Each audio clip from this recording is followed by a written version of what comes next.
उठ उठ बहलोल, उठ अल्लाह, उठ बहलोल।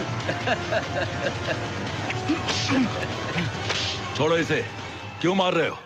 आलिजा, ये आपके तख्त पे बैठा हुआ है, किसी तरह से उठने का नाम ही नहीं ले रहा, इसलिए हमें थोड़ी सख्ती बरतनी पड़ी।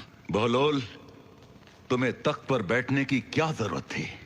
मैं तो तुझे आईना दिखाना चाहता था हारून।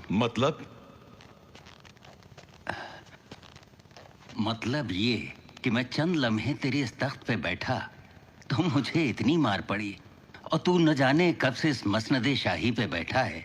क्या तुझे अपने अंजाम की परवाह नहीं हारून?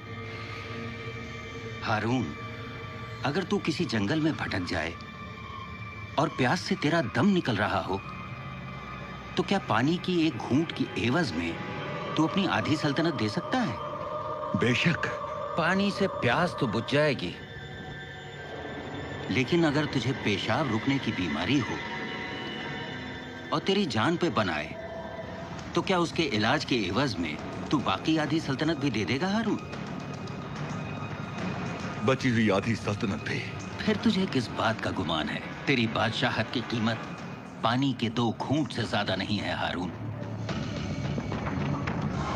बहलोल, तुम जा सकते हो। ऐ खलीफा वक्त, मौला अली का कौल है कि सल्तनत की मोहब्बत अल्लाह की मोहब्बत से बहुत दूर कर देती है। खुदा हाफिज।